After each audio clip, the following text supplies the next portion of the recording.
शिव और पार्वती की एक और रोचक और शिक्षाप्रद कथा है। शिव का अर्धनारीश्वर रूप, जो इस बात का प्रतीक है कि पुरुष और स्त्री दोनों मिलकर सृष्टि को संतुलित करते हैं। ये कथा भगवान शिव के अर्धनारीश्वर रूप की उत्पत्ति और इसके पीछे की गहरी आध्यात्मिकता को दर्शाती है।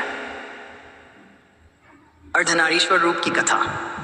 ये कथा उस समय की है जब ब्रह्मांड की रचना का काम चल रहा था। शिव और पार्वती कैलाश पर्वत पर निवास कर रहे थे। एक दिन पार्वती ने भगवान शिव से प्रश्न किया, हे प्रभु, संसार में सब कुछ आपसे उत्पन्न हुआ है, परंतु इस संसार में नारी के बिना पुरुष का अस्तित्व कैसे हो सकता है? स्त्री और पुरुष दोनों ही एक दूसरे के पूरक हैं। क्या आप ये सिद्ध कर सकते हैं?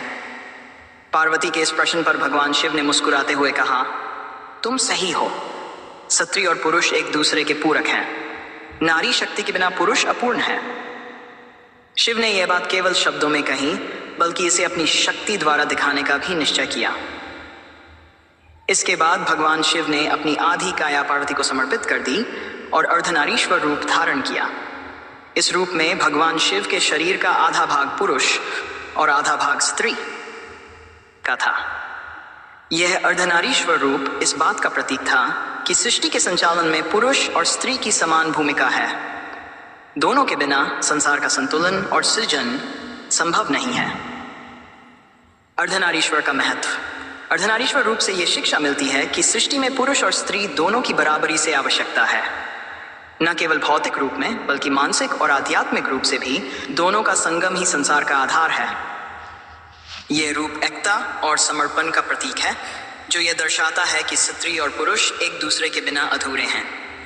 साथ ही यह हमें यह सिखाता है कि किसी भी सृष्टि या रचना के लिए दोनों की शक्ति और सहभागिता आवश्यक है।